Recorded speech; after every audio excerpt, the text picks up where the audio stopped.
Hari ini kalian sedang diajar atau ditegur atau enggak sama Tuhan? Atau lagi nggak ditegur apa-apa? Lagi belajar apa gitu? Kalau nggak dalam minggu ini atau 2 minggu belakangan ini, jangan tahun lalu ya, maksudnya paling nggak sebulan ini lah, lagi belajar apa gitu? Ada nggak?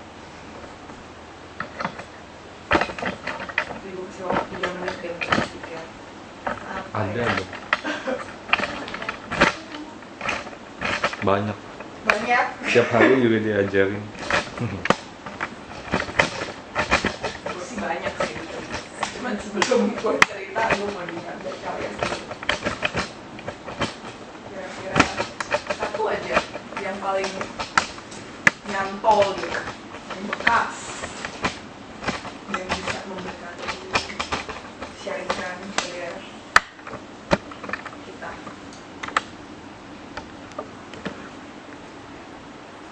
Kalian ngeliat gue nih antara dua nih, ada atau ini jangan tunjuk gue ya. Bahasanya tuh. Ayo. Ini kita cuma berenam, jadi pasti kebagian semua. Tetap aja. Kalau kita udah rame ya mau nggak mau ya 2-3 orang lah ya. Tapi kalau ini ya gue dulu deh. silakan. Mantap Erik. Ya ampun. Kan udah bilang banyak. Kalau gue sih pasti setiap hari banyak teguran ya. Jadi kayak misalnya masalah sih kebanyakan sih kasih sih. Jadi kasih itu benar-benar belajar itu susah banget. Soalnya tuh kasih itu gimana kayak yang diajarin mengasihi sesama seperti ngasihin diri sendiri. Ya. Jadi setiap hari itu wah itu pasti ditegur terus deh, kok kayaknya mau belajar kasih tapi kok belum bisa sampai mengasihi sesama gitu kan. Susah Iya. banget gitu. Nggak Kayaknya susah banget sih ya. Susah banget sih. Kayaknya susah banget deh. Terus Iya. dia itu banyak lagi mungkin kayak gimana ya, hal-hal yang masa lalu mungkin ya. Jadi pasti banyak tuh yang misalnya di dalam kita sebenarnya mungkin ada luka, terus ada kesalahan belum di fix gitu ya, belum di kita gimana gitu benerin. Nah itu banyak kan pasti dibuka. Iya. Yang berarti kan tandanya disuruh kita benerin gitu kan. Nah tinggal kitanya mau ngelakuin apa enggak. Nih jadi teguran sih kayak gitu-gitu. Dalam hal kasih ya. Iya. Oke. Yang sedikit aja. Masih ada lagi. Oh, udah. Oke. Gue juga ada sih. Ya, kita semua mengalami. Ayo, mau diputer ke sini atau mau diputer ke sini ya? Tetap sekalipun terakhir dapat juga Rian. Rian jawab. Erik nunjuk Gua deh, sama. tunjuk. Iya. Erik tunjuk. Rian lu aja. Jadi langsung Rian. Waduh. Mana ya kalau gue? Soalnya kalau gue ngerasa hubungan gue sama Tuhan tuh malah bener-bener ngelos banget beberapa belakangan ini gitu, karena gue terlalu disibukkan sama hal-hal yang duniawi gitu maksudnya. Jadi kayak bener-bener terlalu sibuk sampai di satu poin tuh waktu udah subuh lah, pokoknya subuh tuh gue sama mikir, gila gue udah gak pernah ini lagi nih, gak pernah komsel. Sebenarnya mau komsel tapi banyak halangan gitu loh. Terus waktu kapan gue pikir-pikir ya kemarin nggak bisa karena ini, nggak bisa karena ini. Jadi sebenarnya nggak bisanya tuh karena alasan gue sendiri gitu. Misalnya gue tau udah komsel jam 6, orang ngajak gue ketemu jam 5, gue mau gitu. Yang waktu kemarin tuh ada yang di CP, ternyata orangnya telat jam 6. Iya. Itu kan udah Yang nggak pas mungkin. gue ketemu lu. Iya, itu sekali. Terus udah tahu komsel jam 6:30, gue janjian sama orang di Tangerang jam 5. Dari Tangerang jam 5, 7:30 jalan kan macet banget. Jadi gue juga ngerasa aduh capek ya komsel gitu, kayak jauh, udah jauh, aduh ntar pulangnya malam banget lagi, besok komsel suka telat gitu. Udah sepi nih. Sudah menjadi Iya. komplain semua orang. So, pulangnya malam banget. Sampai rumah masih ada kerjaan lagi, nggak langsung tidur gitu. Wah, kayak kalau Iya, kalau iya. misalnya lagi bisa kerja sampai jam berapa ya udahlah, gue pikir minggu depan. Tapi karena gue nunda minggu depan, akhirnya minggu depan itu nggak pernah datang minggu depannya. Karena kesannya ditunda minggu depan, ya udah jadi nggak pernah datang. Jadi gue benar merasa sekarang hubungan gue ke Tuhan malah tambah turun, bukannya tambah ada improvement, malah ada penurunan gitu. Iya, iya, iya. Jadi kalau teguran, gue juga bingung mungkin gimana bisa ngerasain teguran nih orang. Tapi itu bagus sih karena lu itu berarti bukan Sadar. teguran sih, jadi emang dikasih tahu gitu dan lu Sadar. tahu gitu, masih sadar. Kalau orang lain mungkin belum tentu Belum tentu. belum berasa gitu loh. Oh ya udah nggak. Gue baru penting udah gitu. komitin pengen komsel lah minimal seminggu sekali sama gereja kan. Gereja sih masih datang seminggu sekali. Komsel yang benar-benar udah waduh. Itu artinya belajar melatih diri. Iya. Wah, Disiplin kata Mami hamil. itu berarti Gitu Tuhan sedang Erik lagi mendoakan. Iya. Sirian datang akhirnya datang juga. Akhirnya. Iya sih, Kamu selalu doain menanyakan. Iya, Iya, iya. gitu sih. Oke, Soal- tunjuk siapa? Iya. Lalu nunjuk lu. Begini aja. Ke situ. Andres siapa? Kita nggak ya? Ya udah nggak usah. Salah ya. Dua itu mana itu? Banyak. Boleh Tadi disiapin. pas penyembahan kan kita apa ya? Tuhan ingatkan apa yang kita lakukan hari ini itu tidak sia-sia. Apa yang kamu tabur itu akan apa yang kamu tuai itu. Jadi kalau kita menabur dengan kerinduan, kehausan, Tuhan akan berikan itu berlimpah. Bahkan bukan hanya secara spiritual kita dikuatkan, bukan hanya penghadapan kita ditambah, tapi ada berkat-berkat jasmani yang Tuhan sediakan. Ya. Kadang-kala ya berkat Tuhan itu tidak bisa dilihat dengan istilah hitungan manusia, tapi ada tiba-tiba di luar pikiran manusia, skenario manusia Tuhan tambahkan.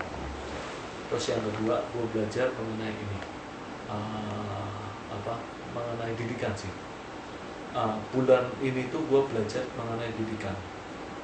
Jadi didikan menjadi seorang yang dewasa. Didikan menjadi seorang yang dewasa gini. Gue udah 17 tahun dalam hidup kekristenan gue lah. 17 tahun gak ya? Tahun dari 97. 97 kan Kak Seno full time. Gue percaya Yesus dari 97 berarti hampir 16 tahun. dari Terus Katolik. singkatnya apa? Tegurannya apa? Istilahnya apa? Dalam hal Gue apa? tuh gelisah rohani. Maksudnya apa? Mau kok usia 17 tahun gini, nggak tahu usia kekristenan kita semua gimana. Pastinya 17 tahun itu harus sudah dewasa, harus sudah harus sudah benar-benar matang. Dari sudut ini usia harus menjadi pengajar dan sebagainya. Yang kalau kita bilang gitu kan. Tapi bagaimana yang itu? Kalau kita melihat kan ada Philip Antofat usia berapa? Pakai Tuhan, KKR dan sebagainya. Nah, Tuhan sedang mendidik dalam kedewasaan. Terus yang ketiga, gue dapat yang ketiga tadi pagi gue dapat di ayatnya ini, di pas renungan pagi ini, bagaimana mengikuti Yesus sih?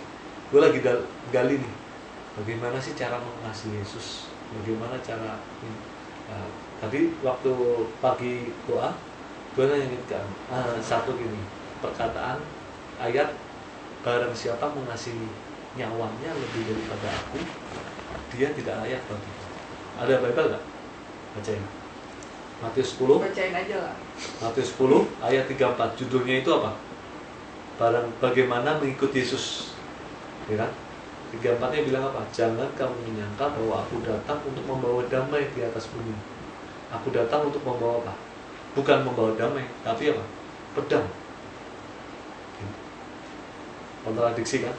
Sebab aku datang untuk memisahkan apa? Orang dari ayahnya, anak perempuan dari ibunya, menantu perempuan dan ibu mertuanya. Nah, maksudnya apa? Dan musuh orang ialah orang seisi rumahnya. Ini penekanannya. Barang siapa mengasihi bapak atau ibunya lebih daripadaku, ia tidak layak bagiku. Barang siapa mengasihi anaknya, laki-laki atau perempuan, daripadaku, ia tidak layak bagiku. Ya, bisa nggak dikatakan barang siapa mengasihi pekerjaannya lebih daripadaku, ia tidak layak bagiku? Bisa nggak? Barang siapa mengasihi hobinya lebih daripadaku, Ayat itu menegur kamu dalam hal apa? Si Unika nanya kayak udah. menegur aku dalam hal ini. Seringkali Supaya gua tegurannya jangan ke kita, harus dari enggak, ini contoh. apa yang Tuhan Nah, lagi tegur yang di kamu. yang gue inget, yang diingetin ke gue itu, gue tuh kadang-kala masih besar keinginan daging gue. Dalam hal Tidurnya mau masih lama. Di pagi gue komitmen sama kayak siapa tuh dari Linda ya di grup ya. Pengen bangun pagi itu. kata Oh Tata. Emang tidur lama nggak boleh? Apa? Emang tidur lama nggak boleh? Enggak, lagi nanya. dia Tidur bangun mau- pagi. Dia Bangun pagi. susah bangun pagi. Susah lah, susah. Kita Berarti juga harus kerja susah. kantoran. Susah. Kalau kerja kantoran pasti harus bangun pagi. Su, Kalau mana? kantoran, kamu selalu terlambat ke kantor. Aku udah setel jam 5, gue mau komitmen. Tapi mau belajar, tapi jangan putus asa. Ya. Ada ayat bilang kalau kamu putus asa dididik sama Tuhan, jangan seperti itu. Oh, Nah, banyak. artinya apa gue mengasihi apa daging gue untuk tiduran lebih daripada Oke. Jadi Nah. jangan mengasihi tempat tidurmu lebih daripada kamu mengasihi Tuhanmu. Ya. Oke. Seperti itulah. Ya, kita kan mau cari bottom line-nya, gitu. Bottom line Bottom line banyak tadi gue nggak stabil. supaya nggak kamu Ya, nggak sebanyak sebenarnya hari. Atau yang Oke, bisa Stabil good. jadi. Oke. Hati-hati, next. Next. Nggak usah disorot gitu dia kali. Jawaban. ganti lah. Apa yang Diajarin apa nih? paling karena kemarin habis baru pulang WB. Wow, oke. Betul banget. Waduh. Mau denger nih. Dari pulang WB nggak inget apa-apa. Oh salah. Dari pulang Kayaknya WB. cerita banyak. Terus ya udah. Ya udah. Apa? Ditegur habis pulang WB, udah. Ya udah. Terus ya Pulang udah. WB diingetin sama materi WB yang berkaitan dengan hidup gua. Contoh. Contoh yang paling dekat mungkin relationship sama keluarga sih. Biasa kalau kayak nyokap gue apa ya, mungkin karena udah gede, udah bisa ini itu sendiri, jadi tanda kutip merasa nggak butuh juga, maksudnya ya gue kasarnya Independen gitu. lah. Iya, kasarnya gue semua udah sendiri gitu, cuman kan satu sisi ya gue diingetin untuk tetap hormat sama orang tua, Yes. tetap hormat. Jadi ya gitu, kayak gue nggak banyak ngomong lah, maksudnya capek lah kalau ngomong kan. Action ya. Iya, ya mungkin kayak gitu dari hal-hal kecil yang misalnya nyokap gua giginya sakit, dia kan sakit juga, ya udah gua bilang Kasih coklat gitu. Malah gua cabutin. Enggak, ya gua schedulein sama dokter. Wow, wih, anak yang Iya. Iya, tapi masa gua good cabutin? doctor. Nganterin ya? Iya, belum, baru schedulein. Terus schedule ya. Masih schedulein dulu, soalnya nyokap gua maunya yang nggak sakit, terserah di mana. Nanti gua nyarinya susah. Terus apa lagi ya? Oke, itu yang sakit gigi sih. Gue juga sakit, tapi nyokap gue lebih keren, sakitnya banyak. Oh. Udah gitu sama kayak apa ya, kebetulan berhubung yang tim gue di rumah itu cewek semua gitu. Jadi ya gue banyak sharing juga lah soal WB. Oh. Sebenarnya sih nggak niat sharing gimana, cuman ya gimana dia ngoceh mulu kan, komplain ini Siapa? komplain ada, Sepupu. bukan yang kerja Oh. bareng. Dia komplain ini komplain itu, gue bilang ya kayak contoh deh, dia bilang cowoknya begini ya, gue bilang gitu. Makanya kalau misalnya apa ya, dia kan muslim, cuman gue bilang gue nggak tahu terserah agama lo Iya. apa, cuman ya kalau di gue sih orientasinya makanya jangan sama orang gitu. Ya gitulah, hal-hal kecil yang memang gue bisa share ya gue share gitu. Yang lo dapet dari WB ya. Apalagi ya kayak gitu-gitu lah. Ada bapak banyak. Kayak Andreas. Jadi kalau buat aku sih yang itu ya respect sama orang tua, gitu. Untuk peduli gitu, benar-benar care, ya kan. Iya, kayak gitu. Dan yang kedua apa yang soal fokus apa, ke udah fokus ke Tuhan apa fokus dia lagi konflik gitu sama Iya. pasangannya apa. Ya intinya sih Gue mencoba kan di WB dibilang, Nah, apa yang di di WB WB kan yang dibilang apa nih? intinya gue mesti sharing, maksudnya Para kalau prianya juga perlu tahu. semua nih. materi yang gue dapat kalau cuman gue doang yang dapat kan gimana ya, kita kan Iya. harus sharing. Ya, so Share. Tanda kutip. Perlu gua kasih nomor rekening gua. Sharing. Share di marketplace. oke next. Iya. Terus maksudnya. Oh, udah gitu ya gitu kan harus sharing, jadi ya apa yang gue dapat ya gue coba sharingin gitu dengan realistis, nggak bener-bener yang gue suruh dia buka Alkitab Nilai-nilai lah ya. di mana gue juga nggak punya Alkitab, gue nggak mungkin gitu. At least apa ya, iya nilainya lah ya. Gitu. Value-nya. Berarti nggak salah dong dari ketua WB. Iya, belum. Good. Eh, Last but not the least. belajar yang pertama Yang pertama. Jadi 10 ya. Yang pertama. ini kali ya, minggu-minggu ini membangun gitu, maksudnya kan ya mungkin karena ada konflik juga sih, jadi mungkin ya itu menegur gue kalau gue tuh harus belajar untuk mulai memperkatakan hal-hal yang positif, belajar untuk membangun gitu. Ya. Terus sama ya, dan juga gue sih sama belajar untuk melatih diri gue sendiri, karena kan kalau misalnya dilihat gitu pas gue flashback, kayaknya gue zaman dulu sama gue zaman sekarang kayaknya jauh banget gitu. Terus jadi kayak lagi belajar untuk melatih diri sih, maksudnya buat lebih disiplin, buat lebih mencari Tuhan kali ya. Maksudnya kayaknya kalau dulu kan gue tuh kayaknya bener-bener yang kayak baca Alkitab, terus udah gitu dengerin kaset khotbah, terus udah gitu baca buku. Pokoknya banyak banget ya yang gue lakukan, maksudnya tuh untuk mengenal Tuhan jauh gitu. Jadi sekarang sih gue lagi belajar dari hal terkecil dengan membaca buku. Oh, makanya pinjam buku sama gue ya. Iya, kemarin gue udah ke toko buku cari-cari, dari mau beli, terus gue bilang, hari ini kalau misalnya adalah pas banget bisa Lebih enak. Jadi gue lagi belajar untuk melatih diri gue untuk mengenal Tuhan lebih jauh, terus sama ya maksudnya nggak mau cukup dengan itu aja gitu kan. Sama untuk belajar setia gitu kan, karena kan kadang saat kita satu itu kan belum tentu kita selalu mendapatkan something new gitu kan. Iya. Terus atau ya kadang-kadang kalau misalnya kayaknya gue udah tahu atau kayak it's kind of boring, gue jadi kayak yaudahlah gitu doang ya. Tapi mungkin sekarang lagi belajar untuk punya sikap hati untuk gali lebih dalam lagi Iya. kan ya gitu. Jadi nggak puas sama keadaan yang sekarang.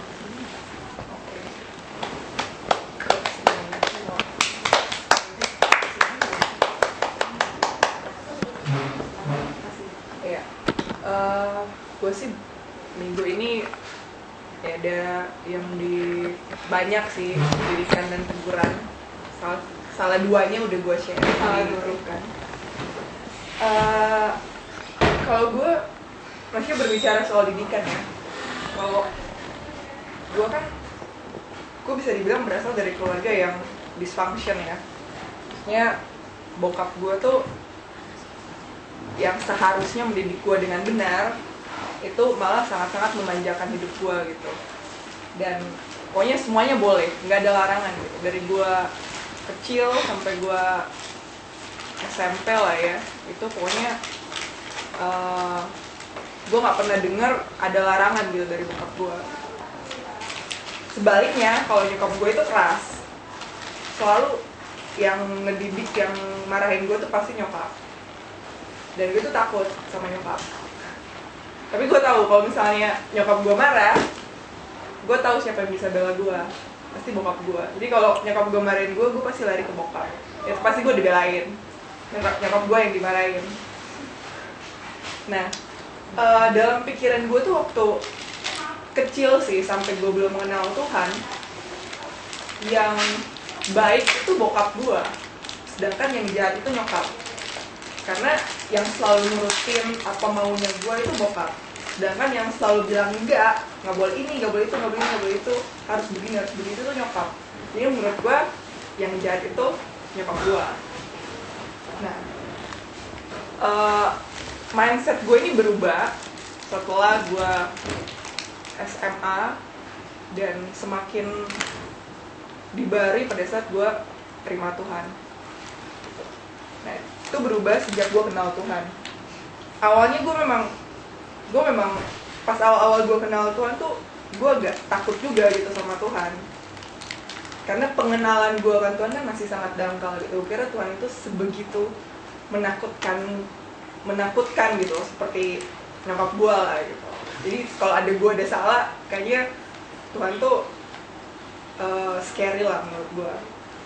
Nah, tapi semuanya itu berubah ketika gue mengenal dan gue mengalami kasih Bapa. Nah, dari gue mengenal kasih Bapa itu keluarlah rasa takut akan Tuhan, tapi rasa takut yang bukan seperti saat Adam berbuat dosa gitu. Pada saat Adam berbuat dosa, dia takut kan ketemu Tuhan gitu, dia malah bersembunyi gitu. Tapi kalau gue, karena gue mengalami kasih Bapa itu, ketika gue mau ketemu Tuhan, bukan gue takut dan gue bersembunyi, tapi malah gue mencari gitu, gue mencari Tuhan gitu. Jadi gue nggak punya rasa ketakutan yang salah lagi gitu. Tuhan itu tidak lagi angker buat gue, Tuhan itu tidak lagi menakutkan buat gue, tapi Tuhan itu muncul, Tuhan itu hadir dalam figur seorang Bapa gitu, seorang Bapa yang mengasihi gue. Nah, dari situ, dari pengalaman mengalami kasih Bapa itu, gue punya rasa takut akan Tuhan, dan gue mau melakukan, dan gue nggak mau sampai gue menyakiti hati Tuhan. Nah, itu sebenarnya yang Tuhan mau gitu. Kita melakukan firman bukan karena kita takut dimarahin, bukan karena kita takut dihukum sama Tuhan gitu. Tapi yang gue dapetin bahwa kita tuh melakukan firman karena lahir dari pengenalan yang benar akan Tuhan gitu, bahwa Dia itu mengasihi kita dan Tuhan itu lagi nggak make a list of our sins gitu, dan kalau ketemu kita tuh Tuhan ini dosa nomor 1, ini dosa nomor 2, dosa nomor 3, Tuhan tuh nggak kayak gitu. Tuhan yang gue kenal bukan Tuhan yang suka point out our sins gitu, bukan Tuhan yang suka menuding-nuding gitu. Nah, banyak mungkin beberapa lah gitu yang mungkin pengenalannya masih bagi gue tuh Tuhan tuh menakutkan. Jadi kalau semakin gue berbuat dosa, semakin gue takut untuk ketemu Tuhan. Nah, itu gue mau bilang itu jangan seperti itu gitu. Malah semakin kita lemah, semakin kita jatuh dalam dosa, semakin kita butuh Tuhan. Itu yang seharusnya seperti itu. Nah, kita melakukan firman bukan karena kita takut dihukum, tapi karena kita mengasihi Tuhan. Jadi segala sesuatu yang lahir dari kasih itu pasti nggak terpaksa. Tapi kalau segala sesuatu yang lahir dari ketakutan itu pasti terpaksa. Nah, kita buka di Ibrani 12 ayat 5. Ini sebenarnya gue udah pernah sharing tahun lalu ayatnya.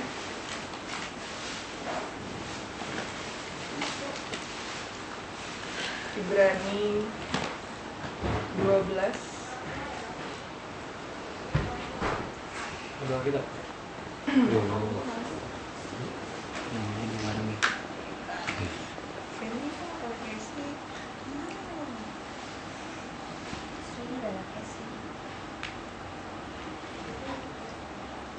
Boleh dapat? Udah.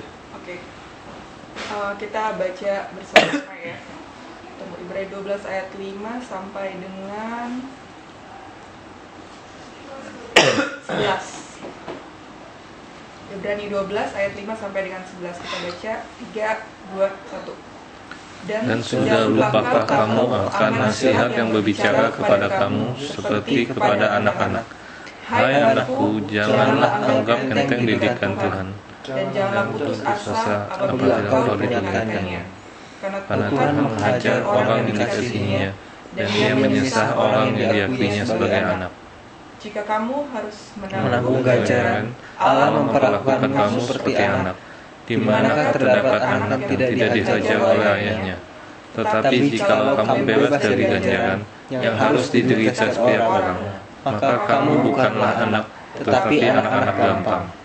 Selanjutnya, dari ayah kita yang sebenarnya kita beroleh ganjaran, dan mereka mati. Kalau demikian, bukankah kita harus lebih taat kepada Bapa segala roh, supaya kita boleh hidup? Sebab mereka mendidik kita dalam waktu yang pendek sesuai dengan apa yang mereka anggap baik. Tapi Dia menghajar kita untuk kebaikan kita, supaya kita boleh belajar dalam kedudukannya. Memang tiap-tiap ganjaran pada waktu diberikan tidak mendatangkan sukacita, tapi duka cita. Tapi kemudian Ia menghasilkan buah kebenaran yang memberikan damai kepada mereka yang dihajar olehnya. Amin.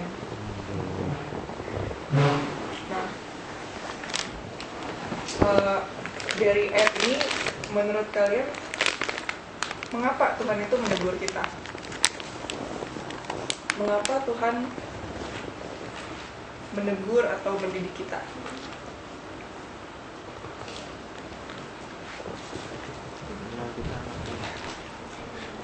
Kata kita anaknya. Karena kita Anaknya. Anak apa? Anak siapa? Karena kita anak siapa katanya, Rik? Karena kita anak Tuhan. Karena kita anak Tuhan. Karena kita anaknya ya diajarin. Iya. Ada jawaban yang lain?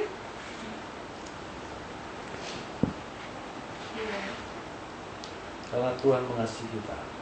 Ya, karena Tuhan mengasihi kita.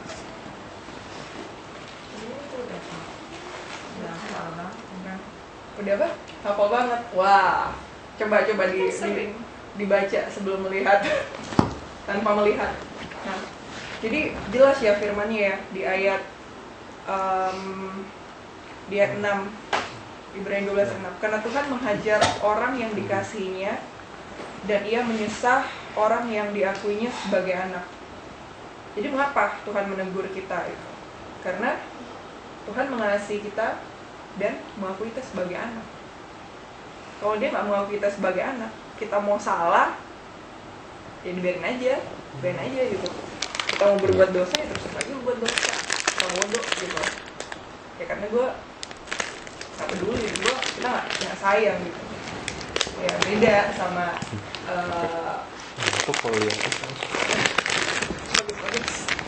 beda dengan gue dulu sempat berpikiran bahwa yang baik itu adalah kalau bokap gue itu menuruti setiap apa mau gue gitu. Gue nggak perlu dilarang, gue nggak perlu ditegur, gue nggak perlu dididik. Nah, sebaliknya gitu, malah ketika gue mengenal Tuhan sebagai Bapa, gue tahu bahwa kasih yang sejati itu adalah kasih yang mau menegur, kasih yang mau mendidik gitu, kasih yang mau kasih tahu gitu. Kalau gue salah, gue dikasih tahu gitu. Jangan gue salah, dibiarin aja. Maksudnya apa tuh? Dengerin, men. Dengerin bebe, dengerin. Apa kamu catat?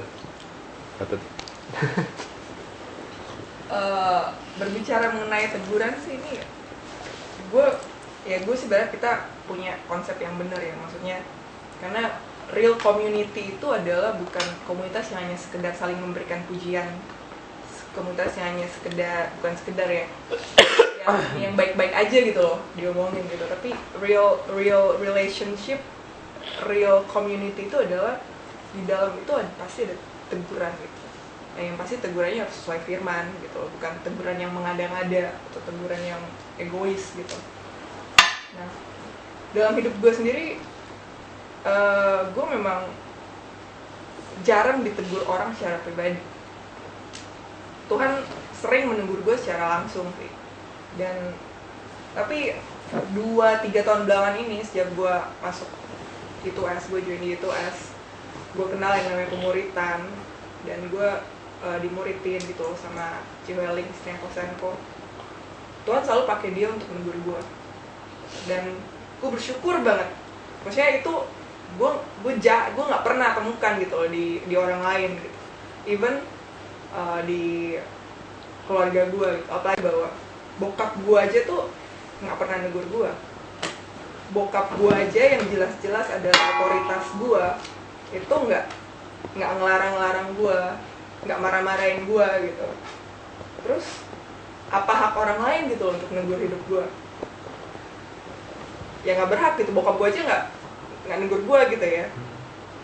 Gue pikir you know nothing lah about my life gitu, so you better stay out of it gitu. I was gitu, gue dulunya seperti itu. Cuman sejak gue kenal Tuhan, sejak gue mengalami kasih Bapa, gue tahu siapa Tuhan itu sebagai Bapa dalam hidup gue.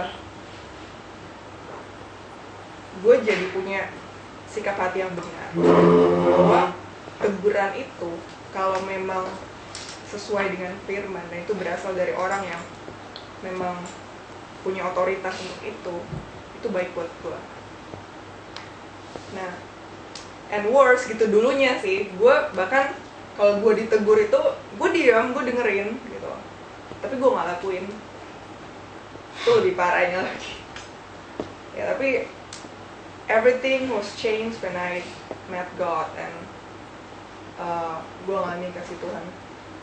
Ada satu ayat di Amsal 13 ayat 24, kita buka ya.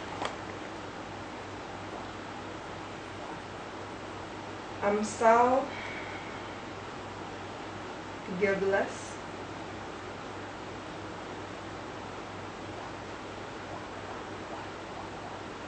ayat 24.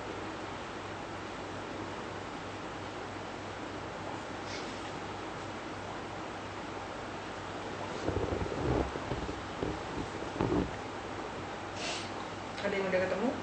Iya. Coba Erik baca deh.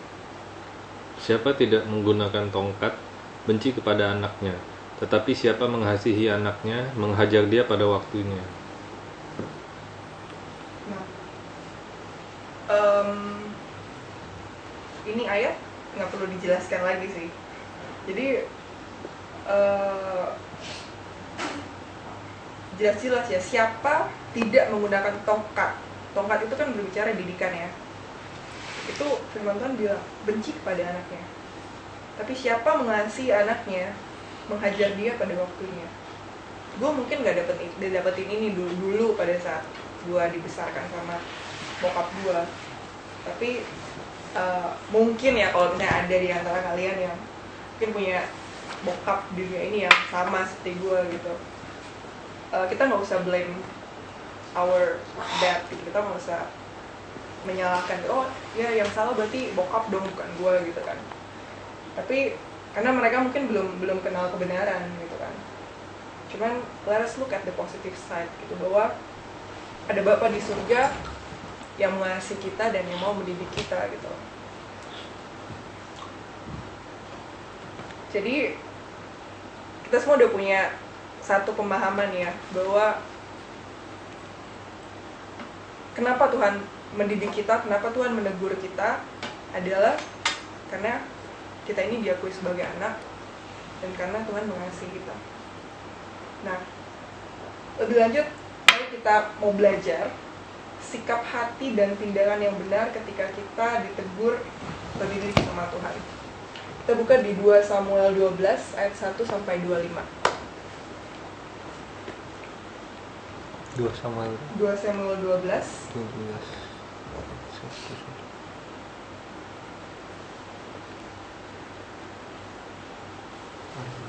Mana? Udah ketemu gue. Oh, ya. Gue lebih bicara. 2 Samuel 12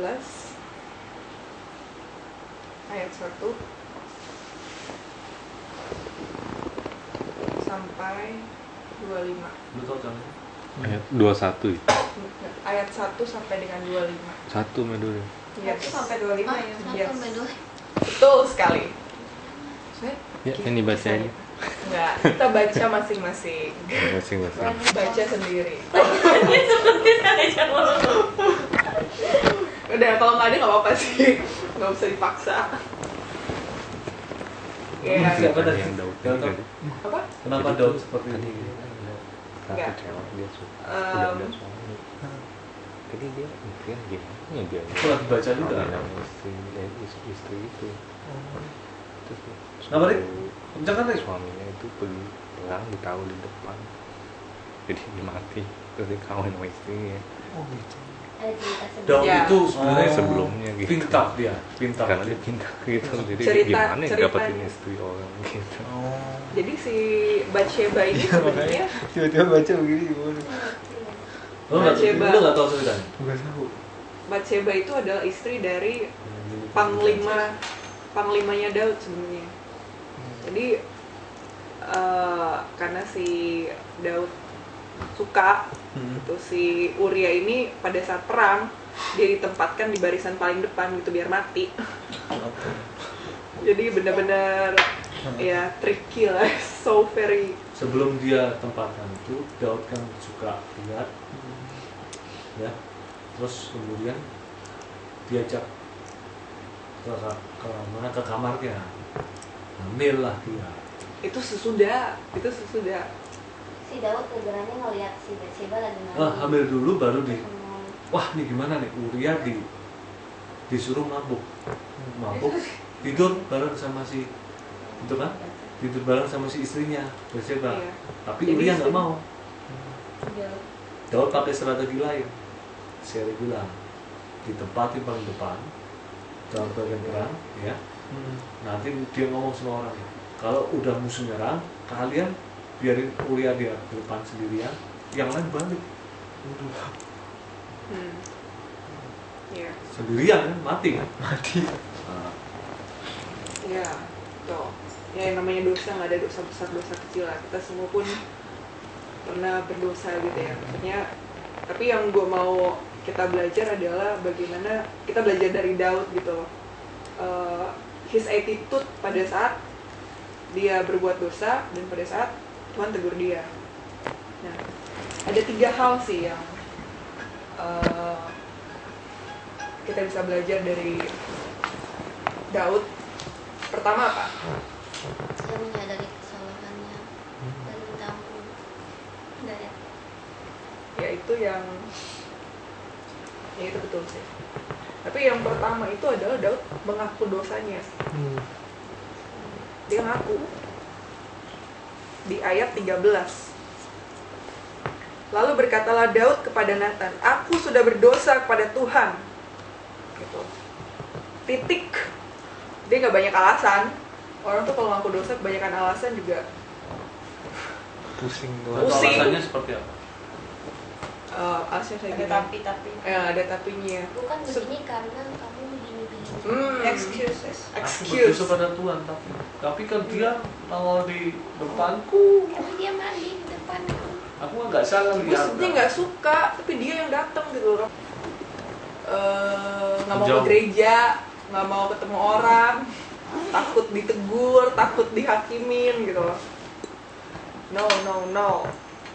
Belajarlah masalah sama pemimpin sama teman gitu. Malah mungkin, udah gue nggak mau lagi datang ke gereja, gue nggak mau lagi datang ke komsel, gue nggak mau lagi ketemu sama orang ini gitu. Nah, bagaimana sikap Daud? Dia nggak lari gitu, dia nggak lari dari Tuhan, tapi dia malah lari sama Tuhan, lari menghampiri Tuhan gitu. Dia mohon pada Tuhan, dia berpuasa dan dia tersungkur di hadapan Tuhan. Itu hal yang kedua. Nah, yang ketiga apa? Terakhir.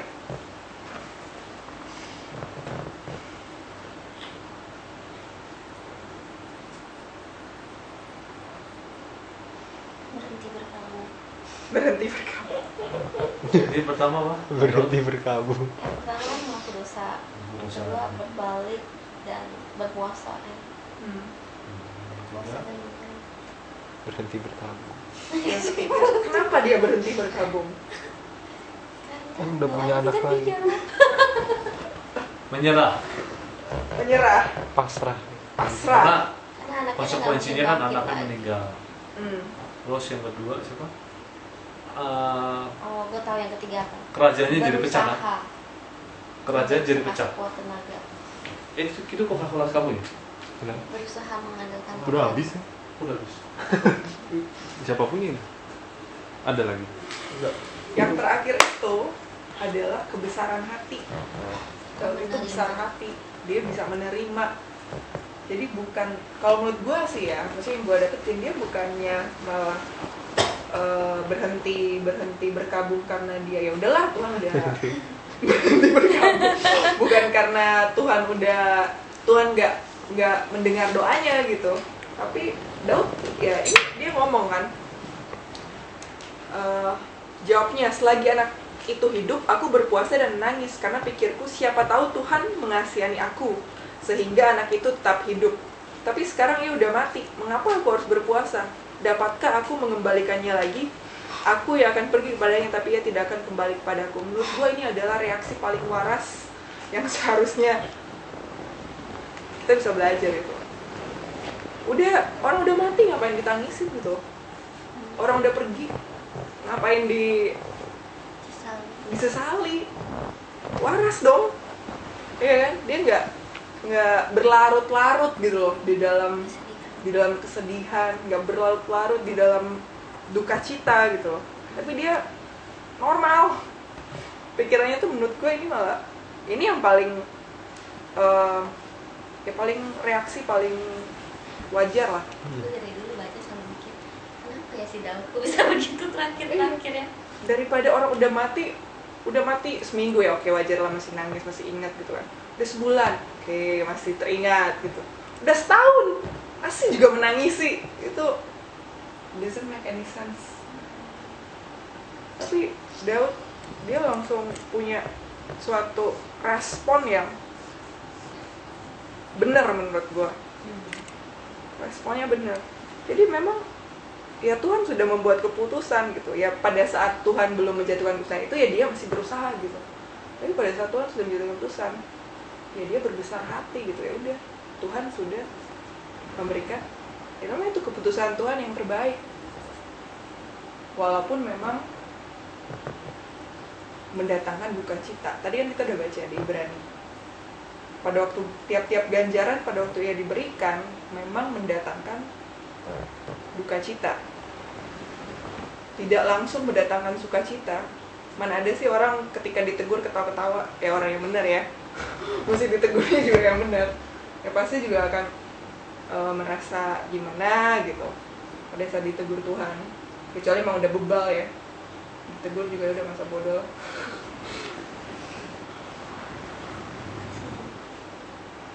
Nah, jadi apa yang kita bisa belajar dari Daud? Dia tuh menerima dengan besar hati apapun yang menjadi keputusan Tuhan. Dia gak kecewa. Ya mungkin dia kecewa gitu, sempat dia kecewa. Gua rasa sih sempet lah dia. Siapa sih yang kehilangan anak gak kecewa gitu kan? Tapi dia gak berlarut-larut di dalam kecewaannya itu. Dia gak lebay, gak membesar-besarkan persoalan. Tapi dia langsung mengambil sikap bahwa oke, I accept apa yang Tuhan sudah putuskan. Nah, apa hasilnya? Dapat anak lagi. Yes, betul sekali Fanny. Dapat anak lagi. Dapat anak lagi. Luar biasa. Tuhan mengaruniakan anak lain buat Daud. Siapa anaknya? Salomo. The greatest man yang punya wisdom paling. Solomon, iya, gue juga kepikiran sebenarnya Solomon loh anak lu kan. Salomo Pas itu lu orang nanya terkaya kedua. di dunia loh, Rik. Paling banyak. Nanti dia banyak istri. Ya jangan lah itu kan. Istri satu aja itu kan kita bisa Speng. balikkan. Nah, jadi apa yang kita bisa belajar dari sini ya, teman-teman? Kita bisa berbuat dosa gitu, kita bisa jatuh dalam dosa. Dan Tuhan juga, karena Tuhan mengasihi kita, karena Tuhan menganggap kita sebagai anak, dia pasti negur kita, dia pasti didik kita. Tapi yang membedakan itu adalah respon kita setelah kita dididik sama Tuhan, setelah kita menerima teguran dari Tuhan. Bisa nggak si Daud ketika ditegur sama Nabi Datan, terus Tuhan tetap matiin anaknya, udah dia udah nggak mau lagi dengar-dengaran sama Tuhan gitu? Bisa aja. Tuhan kasih free will kok. Daud bergumul, gue sangat-sangat percaya Daud pun bergumul gitu pada saat dia ditegur sama Tuhan yang berakibat dia harus kehilangan anaknya. Gue percaya dia sangat-sangat down. Tapi ada suatu sikap yang gue berdoa bahwa kita semua bisa belajar gitu dari sini, bahwa ketika Tuhan tegur dan kita berespon dengan benar, kita mengaku dosa kita, nggak banyak alasan, no excuse gitu loh sama Tuhan, dan kita malah mencari berbalik sama Tuhan, kita nggak lari dari Tuhan gitu, kita nggak kecewa sama Tuhan. Dan yang terakhir, kita besar hati gitu, apapun keputusan Tuhan, mau itu memang mendatangkan, membuat gue berduka cita, tapi gue percaya bahwa Tuhan punya 1001 cara untuk mendatangkan kebaikan gitu ketika kita respon benar pada saat kita ditegur sama Tuhan, baik lewat teguran langsung maupun teguran pemimpin atau sesama kita gitu ya. Balik lagi semua adalah sikap hati dan respon. Nah, Daud, Tuhan mengaruniakan anak lain buat Daud, itu Salomo. Salomo ini siapa? Salomo ini penerus tata kerajaan Israel, tata Daud. Luar biasa kan? Padahal kisahnya itu berasal dari suatu tindakan perbuatan dosa gitu loh, yang Daud lakukan. Tapi Tuhan bisa balikkan itu semua gitu loh, ketika Daud berespon benar.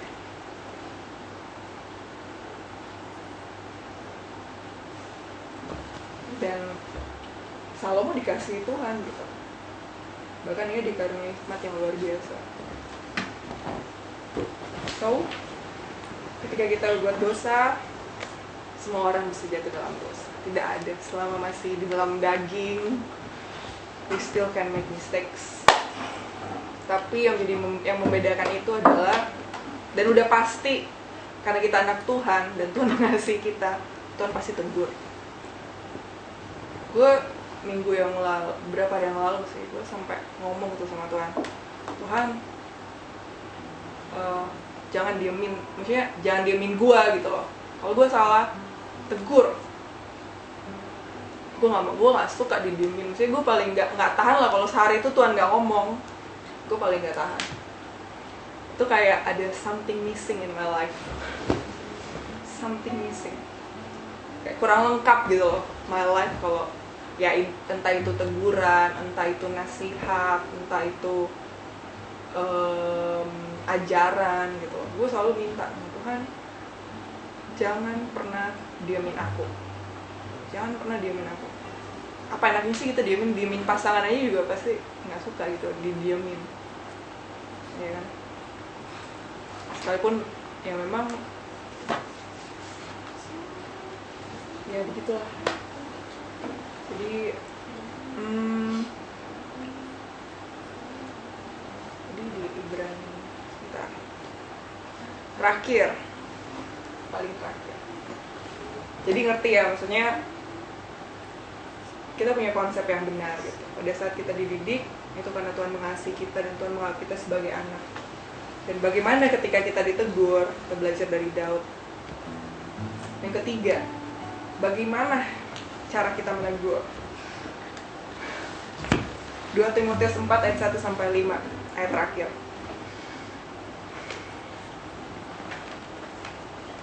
Oke, 2 Timotius 4 ayat 1 sampai dengan kelima.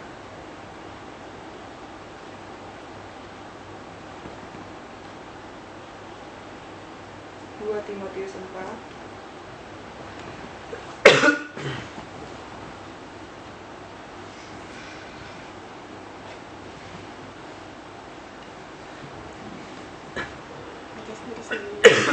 enggak lah, kita baca Gue bacain deh. 2 Timotius 4 ayat 1 sampai dengan 5. Di hadapan Allah dan Kristus Yesus yang akan menghakimi orang yang hidup dan yang mati, aku berpesan dengan sungguh-sungguh kepadamu demi penyataannya dan demi kerajaannya. Beritakanlah firman, siap sedialah baik atau tidak baik waktunya. Nyatakanlah apa yang salah, tegurlah dan nasihatilah dengan segala kesabaran dan pengajaran. Karena akan datang waktunya, orang tidak dapat lagi menerima ajaran sehat, tapi mereka akan mengumpulkan guru-guru menurut kehendaknya untuk memuaskan keinginan telinganya. Mereka akan memalingkan telinganya dari kebenaran dan membukanya bagi dongeng. Tetapi kuasailah dirimu dalam segala hal, sabarlah menderita, lakukanlah pekerjaan pemberita Injil, dan tunaikanlah tugas pelayananmu. Aku mau highlightin untuk di ayat 2-nya aja. Tuhan bilang, jadi bagaimana cara kita menegur? Pertama, harus sesuai firman. Beritakanlah firman. Kalau kita tegur orang, jangan semau kita, tapi semau Tuhan. Jangan seenaknya gitu loh untuk main tegur. Harus sesuai dengan firman. Terus yang kedua adalah siap sedia baik atau tidak baik waktunya. Be ready gitu. Kalau Tuhan ingetin ada satu ayat yang mungkin bisa jadi bisa nasihatin orang, bisa menegur orang, ya kita sampaikan. Yang ketiga, nyatakan apa yang salah. Sama kayak si tadi Nabi Datan menegur Daud ya, dia langsung bilang kan, ini salah lu ini. Dia nggak ngomong-ngomong yang lain lagi gitu, nggak ngomong yang berputar-putar gitu, tapi dia langsung menyatakan apa yang salah. Tegurlah, ini yang terakhir, tegurlah dan nasihatilah dengan segala kesabaran dan pengajaran. Kalau negur orang tuh jangan marah-marah, negur dengan segala kesabaran. Passion is a virtue. Tegur dan nasihati dengan kesabaran dan pengajaran. Pengajaran itu kayak ya kita kasih tahu apa yang benar gitu, yang sesuai firman itu seperti ini. Nah, kenapa gue mau share soal ini adalah karena ya kita semua hidup di akhir zaman, dan ini sebenarnya nubuatan Paulus sih, dia bilang karena akan datang waktunya orang tidak dapat lagi menerima ajaran sehat. Ya itu akan datang, dan gue rasa sih udah hari-hari ini gitu, bahwa orang tuh udah pengennya dengernya yang enak-enak aja gitu. Mungkin cari pendeta yang dengernya yang positif. Ya bener sih, kita juga mau gitu loh dikasih tahu yang positif gitu. Tapi kalau kita udah tidak lagi mendapatkan teguran gitu loh dengan kita datang, misalnya kita datang di suatu gereja dan semuanya itu yang baik-baik aja, itu kita terlena. Itu buat kita kayak tinggal tunggu waktu deh. Tapi the real community, the real relationship adalah pada saat selain tentunya kita menegur dalam kasih ya, kita harus saling menegur. Jadi orang dibilang nanti orang tidak dapat lagi menerima ajaran sehat, tapi mereka akan mengumpulkan guru-guru menurut kehendaknya untuk memuaskan keinginan telinganya. Mereka akan memalingkan telinganya dari kebenaran dan membukanya bagi dongeng. Ini kalau menurut gue sih mengerikan, bahwa orang udah gak mau lagi ditegur, berbuat dosa tapi tidak mau ditegur. It's scary. Tapi kita, firman Tuhan bilang, kuasailah dirimu dalam segala hal. Kita harus menguasai diri, baik pada saat kita ditegur ataupun pada saat kita menegur. Yang paling penting adalah self control. Sama seperti Daud, dia punya suatu self control yang menurut gue very good sih. Jadi dia nggak overreacted.